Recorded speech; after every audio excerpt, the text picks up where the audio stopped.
Баршаңызға қайырлы күн достар. Бүгін сіздермен қызуды түсіретін ибуфен дәрісі туралы қазақша ақпаратпен бөлісетін боламын. Менің каналыма тіркеліп кетіңіздер. Ибуфеннің құрамында белсенді зат ибупрофен бар болғандықтан, бұл қабынуға қарсы, ыстықты түсіретін және ауырсынуды басатын қасиетке ие. Ең бірінші, жас аналарға айта кететін болсақ, қанша дозада беру керектігін білмеген жағдайда мен сіздерге қазір түсіндіріп өтемін. Ең бірінші, ибуфен балаларға арналған ибуфенді қарастырайық. Бұл дегеніміз 3 айдан бастап 1 жасқа дейінгі балаларға беріледі. Жаттап алыңыздар, миллиграммы, яғни 100 мл и 100 мг дозасы. Қалай ашу керектігінде айтайын. Ашар кезде осындай құты болады және өзінің дәріні тартып алатын, яғни беретін арнаулы өзінің шприці болады. Осы жердегі сандарға қарап, мына жерде көріп тұрсыздар, сіз қанша педиатр тағайындады, сонша мөлшерде тартып балаға бересіз сұйықтықты. Ал қалай ашамыз? Ашқанда қатты басамыз, қатты басып, оң жаққа қарай бұраймыз. Сол кезде ғана бұның қақпағы ашылатын болады. Бұл ибуфен балаларға арналған ибуфенді жаңа айттық, 3 айдан бастап береміз. Яғни балаңыздың салмағы 5 пен 7 немесе 8 килограмм болатын болса, 3 пен 6 ай арасында болатын болса, жаспен айтсақ, 2,5 мл күніне 3 уақыт бересіз. Мына жерде 2,5 мл дейін тартып аласыз. Міне 2 және 2,5. 3 уақыт, яғни таңертең, түсте, кешке бере аласыз. Ал егер балаңыздың жасы 6 айдан 12 айға дейін болса, немесе салмағы 8 бен 9 килограммның арасында болса, 2,5 және дәл осында 2,5 мл 3 немесе 4 рет бере аласыз. Яғни 1 есеге дозасын көбейтесіз. Бұл және айттым, 3 айдан 1 жасқа дейінгі аралықта беруге болады. Ал 1 жастан асқан балаларға ибуфен Д ультра дегенді тағайындайды педиатрлар. Яғни мұнда дозасы 1 есеге өседі, яғни 200 мг. Мына жерде 100 мг болса, мына жерде 200 мг. Бұны қалай береміз?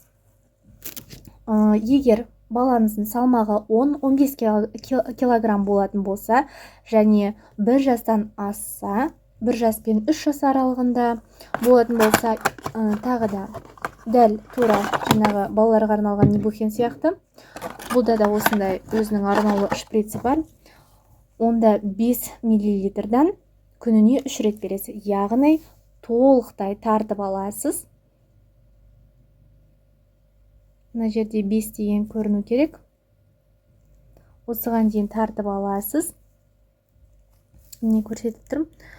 Сосын осы толық тартып алған соң сұйықтықты балаңызға бересіз. Артынан су берсеңіз де болады. Бұл айтып өттім 1 жас пен 3 жас аралығында. Ал 1 жас пен 6 жас, 4 жас немесе 6 жас аралығында беру керек болса, онда сіз тағы да дозасын көбейтесіз. Яғни 7,5 мл 3 рет бересіз. 7,5 дегеніміз 5 мл тағы да толықтырып аласыз, тартып, сосын артынан тағы да 2,5-ді қосасыз. Жерге дейін қосасыз. 7 мен 9 жас аралығындағы балаларға 10 мл 3 рет беруге болады. Яғни 2 рет тартып аласыз. Сосын уақытты, яғни 3 рет беріп отырасыз. 10 мен 12 жастан асқан балаларға 15 мл, яғни дозасы көбейіп отырады 5 мл.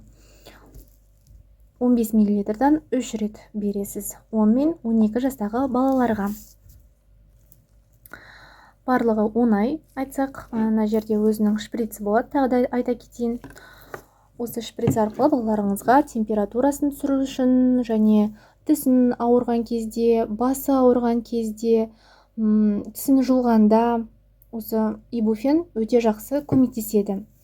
Тек қана қызуды түсірмейді, соны біліп қойыңыздар, кез келген ауруда. Яғни бұл балалар ауырған кезде тісі шыққанда, кішкентай балалар, яғни 5-6 айында тісі шыға бастаған кезде осы ибуфенді беріп қойыңыз, ауырғаны бірден басылады. Тағы да айта кететін болсам, ибуфенді ашқаннан кейін міндетті түрде қашан сатып алғаныңызды немесе қай айда сатып алғаныңызды міндетті түрде жазып қойыңыз. Мына жерде қазақша бар ашылған күні, себебі мына жерде жазылған ашылған құтыны 6 ай ішінде пайдалану керек.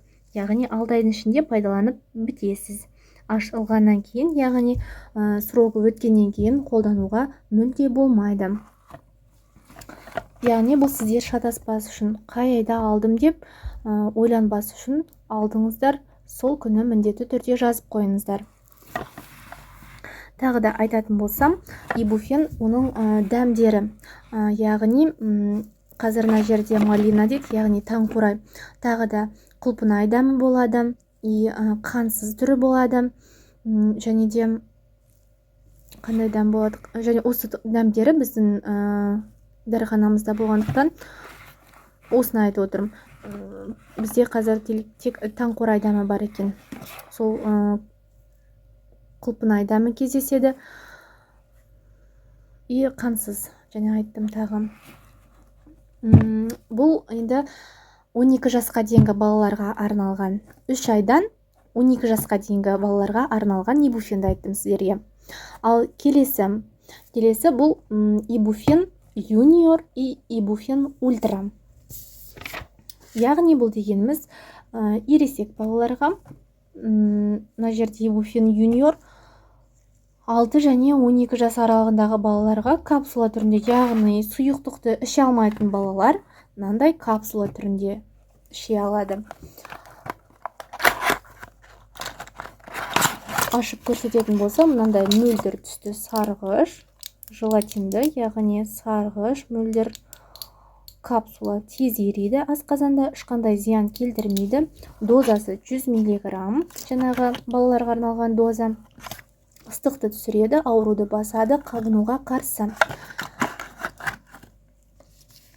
Балалардың құлағы ауырған кезде, тісі, басы ауырған кезде жақсы көмектеседі.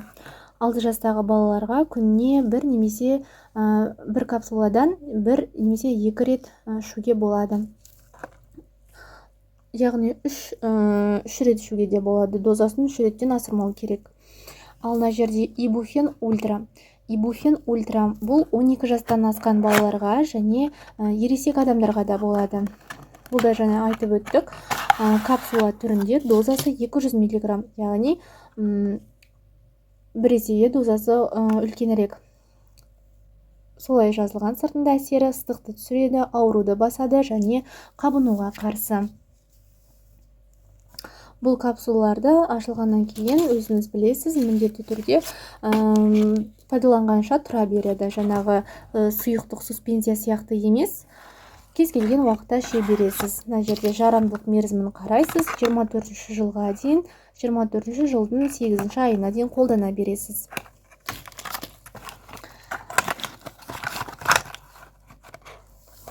Бұны бір капсуладан 3 рет ішуге болады. Үлкен балаларға, яғни 12 жастан асқан балаларға бір капсуладан 3 рет қолданасыздар. Және айтып өттім, ибуфеннің бұдан басқа суппозиторий, яғни свечи түрінде кездеседі. Яғни оның дозасы 60 мг және 125 мг. 60 мг дозасы бар суппозиторийді 3 айдан бастап 2 жасқа дейінгі балаларға қолдануға болады. Ал 125 мг дозасы бар суппозиторий 2 жастан 6 жасқа дейінгі балаларға арналған. Бұлар яғни не сұйықтықты ішпейтін, не капсуланы ішпейтін балалар, яғни тікелей тік ішек арқылы жіберіледі. Бұл да жақсы бір қасиеті, асқазанға ешқандай зиян келтірмейді және ауырсынуды, қызуды тез басады. Достар, менің видеом сіздерге қызықты әрі пайдалы болса, каналыма тіркеліп, лайк батырмасын басып, комментарий қалдырып кетіңіз.